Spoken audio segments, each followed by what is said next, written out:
أعوذ بالله من الشيطان الرجيم. بسم الله الرحمن الرحيم. الحمد لله رب العالمين، والصلاة والسلام على أشرف الأنبياء والمرسلين وعلى آله وأصحابه أجمعين. سبحانك لا علم لنا إلا ما علمتنا إنك أنت العليم الحكيم. رب اشرح لي صدري ويسر لي أمري واحلل عقدة من لساني يفقه قولي. Amma ba'd. InsyaAllah kita sambung kuliah subuh kita dari kitab At-Tibyan fi Adab Hamalatil Quran karangan Al-Imam An-Nawawi rahimahullah.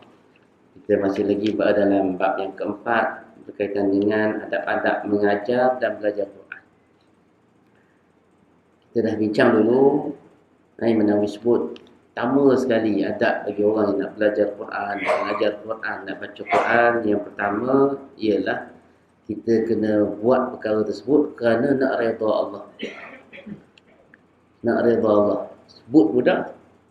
Sebut mudah ya. Kalau saya nak redha Allah. Buat kerana Allah. Tetapi bagaimana cara dia kita nak redha Allah? Nak buat supaya redha Allah tu macam mana? Maka Imam Nawawi mengajar kita. Dan dia letak satu persatu garis panduan kepada kita macam mana dapat redha Allah. Baik. Di antara yang pertamanya, orang yang nak dapat redha Allah ni, dia kena takhallus, kena bersihkan hati dia, niat dia daripada selain kerana Allah.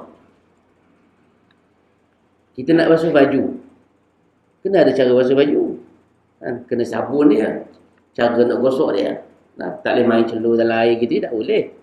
Jadi nak bersih hati begitu juga. Sebab nak dapat redha Allah, dia mesti daripada niat yang ikhlas. Itu yang pertama. Yang Imam Nawawi sebut antara tertib yang pertama bila kita nak orang jadi orang yang buat betul-betul kerana Allah Subhanahu Wa Taala. Kemudian Imam Nawawi sebut pula di antaranya, janganlah tujuan kita mengajar ilmu, mengajar Al-Quran, belajar Al-Quran kerana dengan untuk tujuan mencapai kesenangan dunia. Tak boleh. Dunia mari kita tak apa. Tapi kita belajar Quran, mengajar Quran kerana benda itu. Semata-mata. Itu akan merosakkan kita. Kalau kerana benda tu perkara dunia semata-mata, jadilah macam hari ni. Kenapa jadi macam hari ni? Okey. Apa ni, masuk stand up comedy. Lepas tu pakai tudung molek. Lepas tu pecah. Buka baju. Nampak buka baju ni? Quran 15 juzuk mengapa? Mengapa Quran tu ilmu? Itu. Tapi apa tujuan? Apa tujuan kita sebut kita? Nak sebut kata kita bangga, kita buat benda hadap molek pun boleh ngapa Quran. Biasalah tu. Kita pernah jumpa jangan kata takat hafal Quran. Orang bukan Islam, hafal hadis. Orang orientalis boleh hafal sunnah sittah. Sahih Bukhari hafal, Sahih Muslim hafal, Sunan Tirmizi hafal, Sunan Ibnu Majah hafal, Sunan Abi Dawud hafal. Kita pun tak ingat hadis 40, tak ingat mana. Ingat tajuk je hadis 40. Hadis tak apa mana pun. Islam berpuluh-puluh tahun dah kita ni. Kita pernah jumpa orang-orang tadi yang macam tu. Jadi Imam Nawawi pesan awal-awal. Patutlah Nabi sebut tak. Nabi kata balighu anni walau ayat. Sampaikan daripada aku walaupun satu ayat. Walaupun satu ayat yang kita terima. Satu ayat Quran yang kita terima, yang kita pelajari, tapi itu sangat bernilai bagi kita bila kita beramal tu. Ada orang dia pegang akidah dia kuat sungguh, tapi dia ingat 3 kul ya. Pak cik buat apa? Kita pak cik amal 3 ni, 3 kul ni, baca sombong lah. Tu boleh jaga dia. Sebab apa? Ni tujuan dia. Ni asas dia. Kita belajar ilmu, kita belajar Quran, kita mengajar Quran, jangan ada tujuan hanya untuk mencapai kesenangan dunia, berupa harta, kepimpinan, kedudukan, pangkat, orang puji, jangan. Ni mana disebut Allah. Sebab apa ni? Nak redha Allah. Nak redha Allah ni sebut mudah, tapi kena ada disiplin-disiplin ni. Dan kita masuk yang ketiga, pada muka surat 43. Ni yang seterusnya, adab nak dapat redha Allah ni tuan. Qala musannif rahimahullahu taala wa nafa'ana bi'ulumi fid darin amin.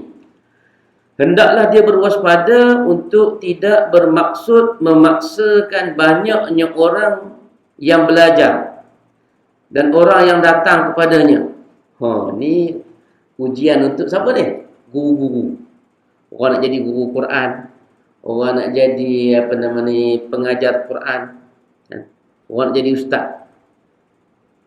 Ustaz ni, guru ni, dia mengajar dengan tujuan apa? Supaya orang ramai.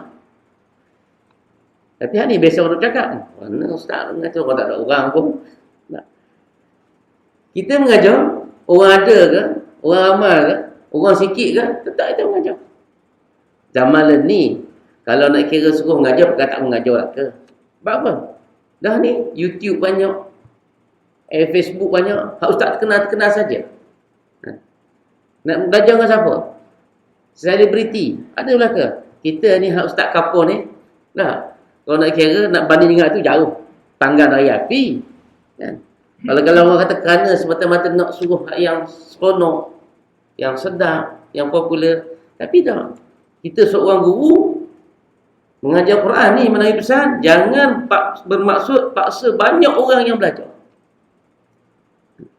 Jangan. Kita mengajar lah.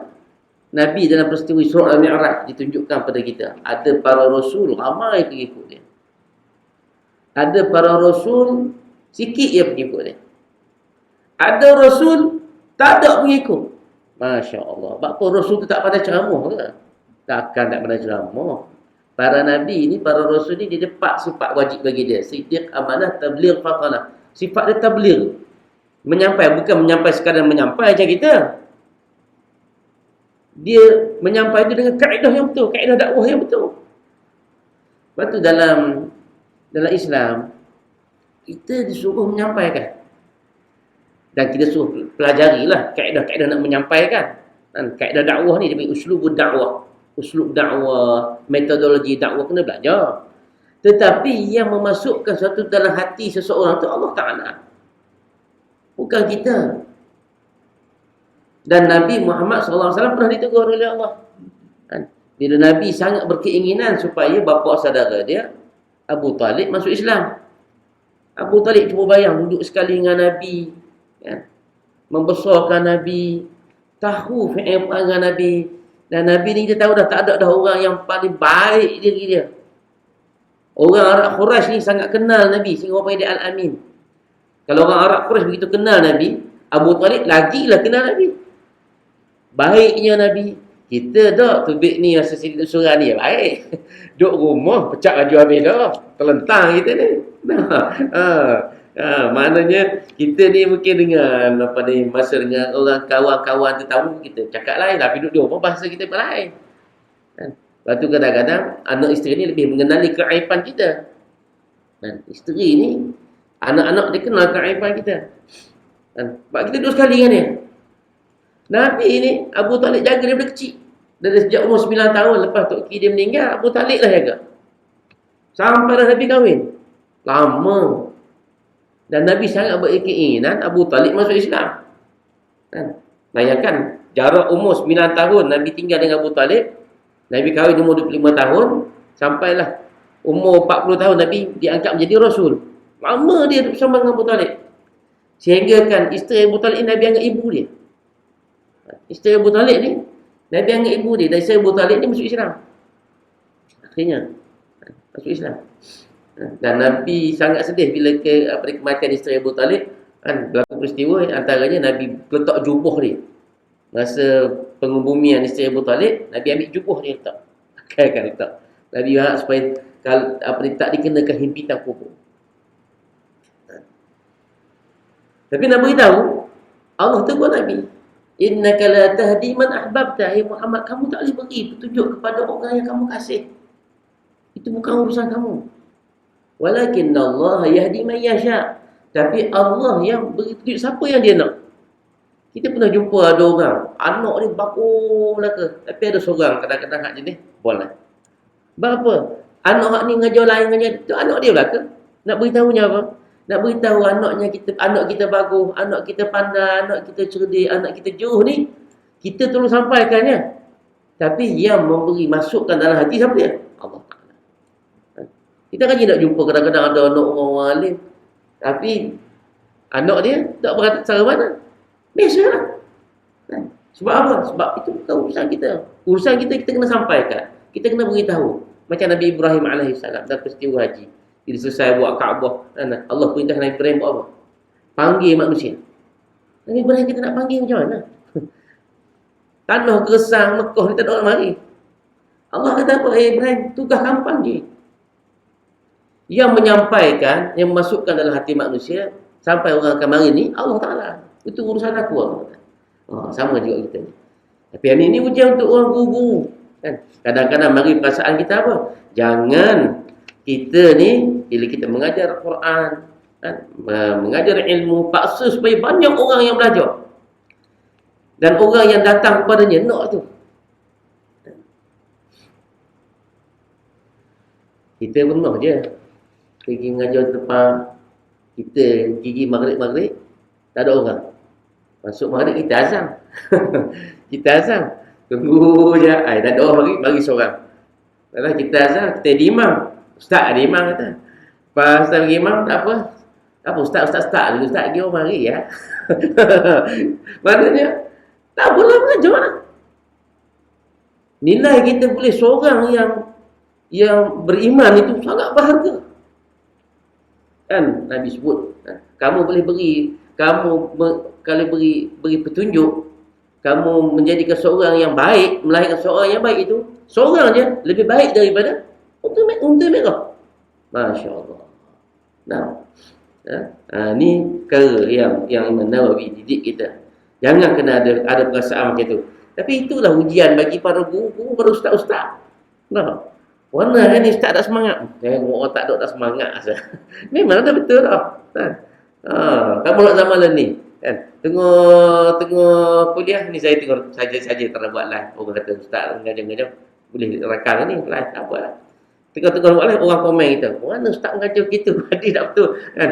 Kita tengah baca tengok orang lain komen gitu. Allah sudah kan. Ni ujian. Nah, Nabi lebih lagi. Nabi pergi Taif. Nabi kata tak ada rumah, satu rumah pun aku ketuk. Semua aku ketuk. Di Taif kita negeri. Nabi kita tak ada satu rumah yang aku tak ketuk. Ajak orang masuk Islam. Tapi yang ikut lah. Seorang pun tak ikut. Masya Allah. Dah lah tak ikut. Baling batu pula. Baling kayu pula. Ini ujian kepada para orang yang nak menjadi pewaris Nabi. Guru. Kan? Tapi itulah perasaan kita kadang-kadang. Perasaan kita kadang-kadang. Tapi kena ajar jangan kerana nak orang. Hendaklah dia tidak membenci murid-muridnya yang belajar kepada orang lain yang bermanfaat. Kita kadang-kadang mari sekali ada orang kali tak ada. Kuliah kat lain ustaz kan. Pasal hati tak? Pasal tapi di mana Nabi ajar kita nak redha Allah tak pasal hati.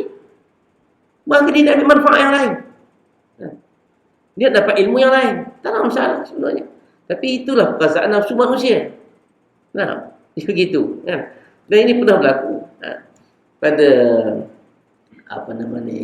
Imam Ahmad bin Hanbal tak salah saya. Orang cerita imam ketika itu di masjid Nabawi tak salah saya, ataupun masjid di Makkah kan. Di situ dulu banyak tempat tiang-tiang guru-guru mengajar. Orang ni mengajar ni, Imam Syafi'i ada mengajar ni, ada dengan ni. Jadi Imam Ahmad bin Hanbal ni dia pergi belajar dengan Imam Syafi'i. Imam Syafi'i muda lagi. Sahabat Imam Ahmad bin Hanbal tanya, Ahmad, kenapa kamu nak belajar dengan simpulan-simpulan ni? Orang ni, Imam Syafi'i. Sedangkan ada ramai lagi alim ulama lain. Ahli hadis yang lain. Syekh-syekh kabir yang besar, yang tu yang lama yang lain. Kan? Yang kamu boleh pelajari. Kenapa nak belajar dengan orang muda ni? Kan? Syahid saya nak beritahunya, bukan bermaksud kerana ada hak ni untuk besar ni, orang tak bisa mengajar. Kan? Kerana kita ada hak ustaz ni. Tak malah kan. Malah nak mengajar malu hak tu untuk besar amal lagi. Dah. Imam Syafi'i mengajar. Apa jawab Imam Ahmad bin Hanbal? Aku lihat pada orang muda ni, pemuda ni, orang alim ni, lain dia mengajar. Imam Syafi'i ni lain, dia buat satu perbahasan yang lain, yang tak ada pada orang lain. Nak beritahunya, Menawi nak pesan, jangan kita berasa hati. Kalau tiba-tiba ada anak murid kita, ada pelajar kita, ada anak-anak kita, yang dia berasa nak pergi belajar dengan orang lain. Nama kita ayah guru, ayah ni guru kat sana rumah. Kadang-kadang anak ni tak, kita nasihat-nasihat, dia kata, ustaz tu kata, oh, ayah set up lalu. Kan? Ayah baru nak suruh. Jangan main sama tadi. Dalam YouTube lah, apa ada. Berasa hati tak? Tapi sepatutnya, kita seorang ayah seronok, anak kita belajar. Tapi tak boleh dah berasa, tercampur kita. Tapi sepatutnya, kita rasa seronok. Sebab apa? Itu bukti bahawa anak-anak kita belajar.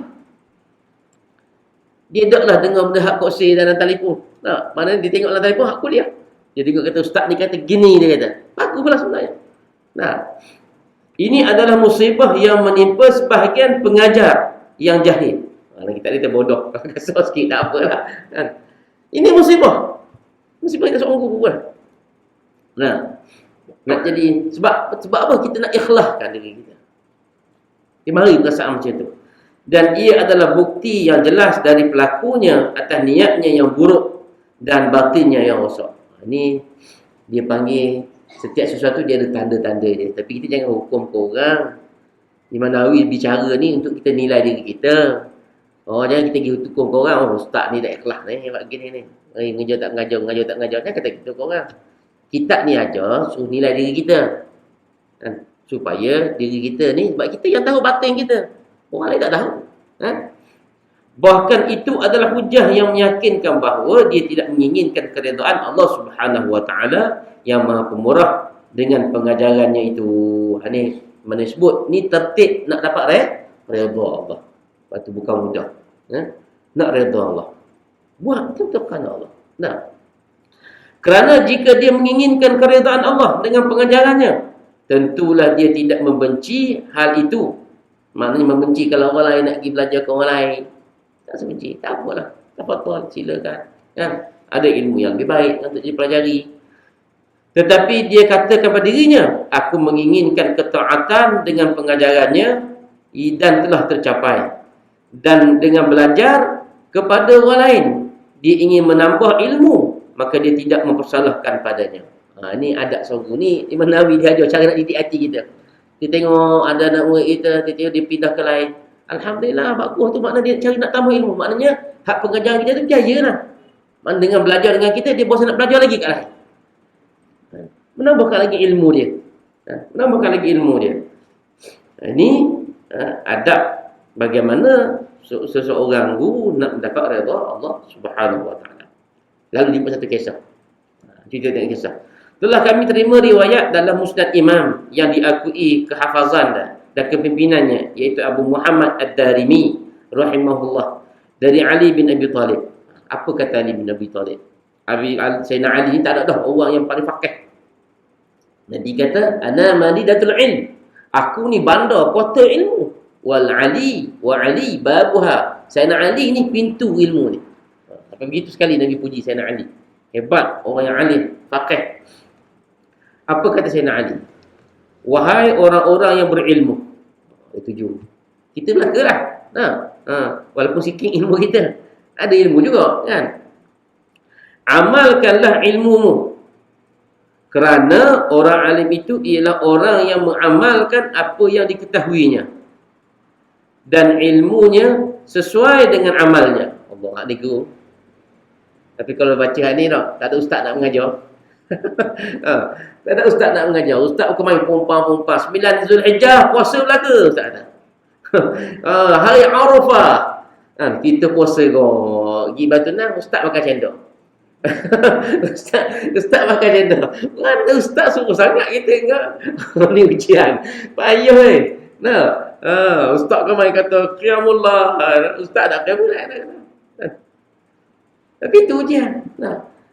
Tapi nak beritahu tadi gini, nak beritahunya, jangan kita baca ayat ini, baca hadis ni, kita baca kata-kata ni dengan kita melihat orang lain, bukan untuk diri kita. Kita dah tahu mungkin barangkali orang tu ada masyaqqah. Barangkali orang tu Kita tak tahu situasi dia. Kita tak tahu. Jadi kita kadang-kadang kita tak faham rasa kita cakap je. Jadi kita tengok ni untuk diri kita. Tapi kalau kita baca ayat ni, tak ada orang nak mengajar. Saya takut nak mengajar. Sebut kau main baca ni, suruh gini. Ustaz, buat tak begitu. Bukan tentu. Tapi inilah amanah ulama-ulama dulu. Sungguh. Dan Imam Malik rahimahullah, dia tak akan keluarkan fatwa melainkan dia amal. Pernah ketika orang suruh Imam Malik keluar fatwa berkaitan dengan zakat. Berkaitan dengan zakat. Imam Malik tak jawab. Sehingga satu hari dia berkhutbah. Dia satu hari dia bayar zakat dia. Dia buat urusan zakat dia. Barulah dia bagi dia khutbah. Dia sebut orang. Buat apa? Orang tanya. Dulu orang tanya tak jawab. Dia kata aku bimbang ni. Berkeluar fatwa tentang bahas zakat. Tuan Imam tak perlu zakat ni. Adab dia, Sayyidina Ali kata, orang alim, dia kena mengamalkan apa yang diketahuinya. Susah ni. Teman-teman kita zaman ni, mana ada hak orang alim macam dulu. Orang yang jaga adab macam dulu, payah zaman kita ni. Akan muncul orang-orang yang mempunyai ilmu dan tidak melampaui tenggorokan mereka. Ada ilmu, tapi ilmu tekak-tekak je. Cakap je lah. Buat tak. Aduh, wal'iyadzubillah. Semoga benda ni tak, musibah tak kena pada kita.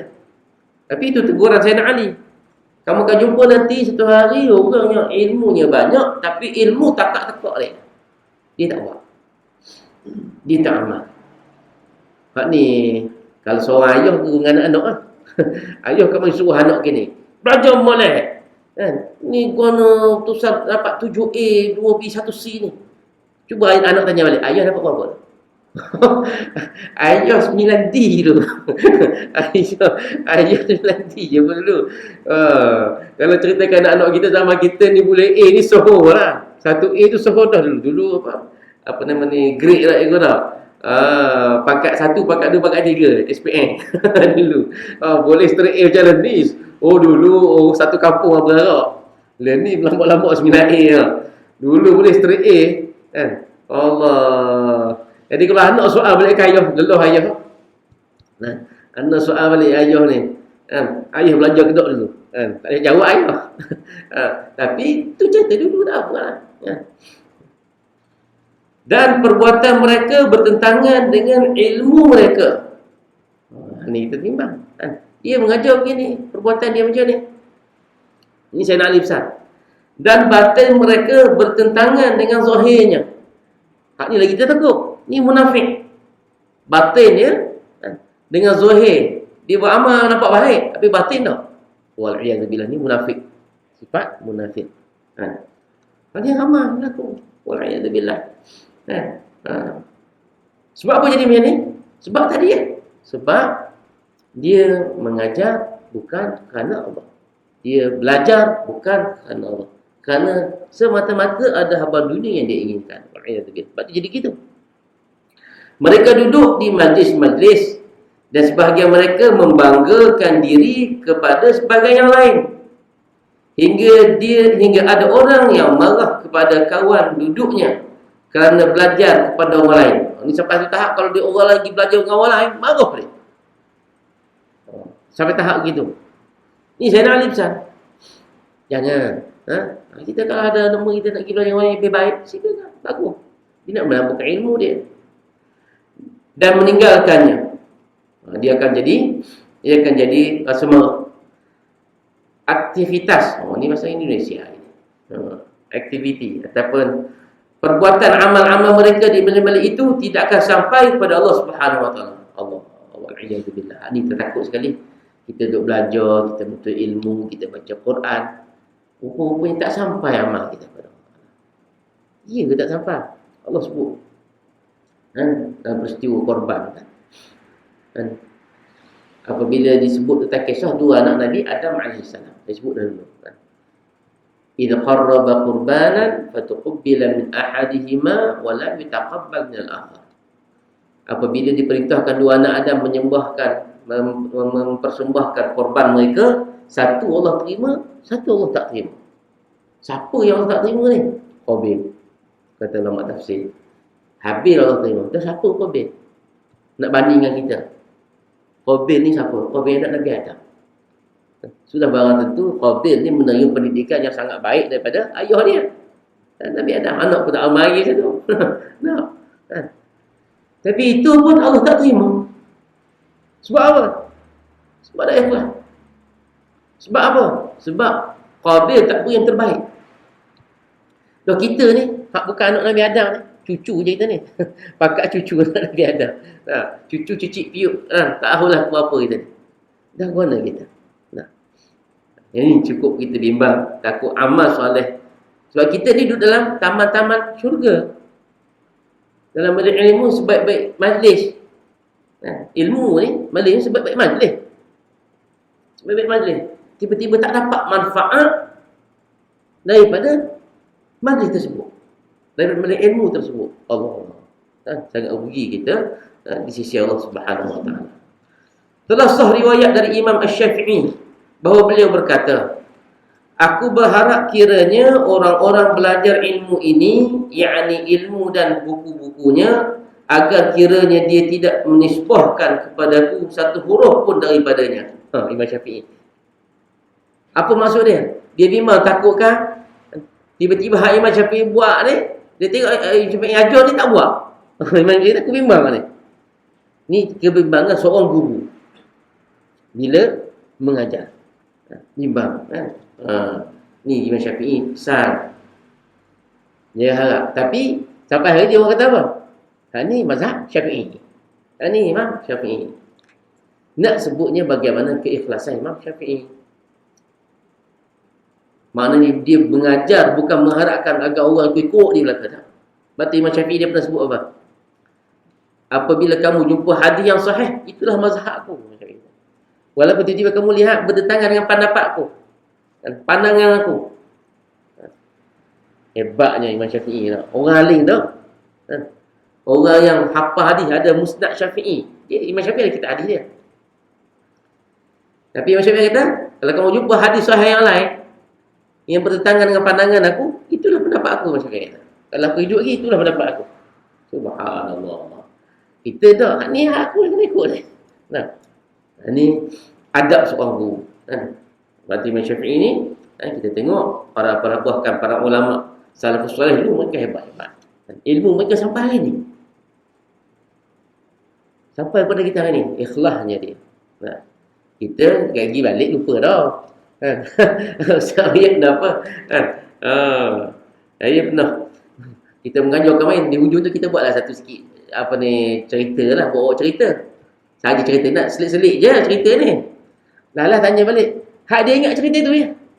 Hak mengajar kemarin kita semua banyak hadis, dalil, Quran apa semua, dah ingat. Ada sebuah ustaz cerita hujung tu ya? Dah. Tu dia ingat. Kita lah. Nak buat guna zaman kita lah ni. Qadar tu lah ilmu kita. Baik, masalah yang seterusnya, adab yang seterusnya. Masalah yang seterusnya adab. Dalam kitab ni dia guna kaedah ni. Kalau dalam kitab Arab asal sebut faslun, dia punya tu. Pengajar ni nak suai redha ni. Pengajar mesti memiliki akhlak yang baik, sebagaimana ditetapkan oleh syarak. Allah. Ayuh ni. Maknanya ustaz nak ajar orang tak boleh juga. Nak jadi cara orang lain tak boleh juga. Bahkan setengah-setengah ulama menyebut kepala ni, kalau para guru dia kena tutup.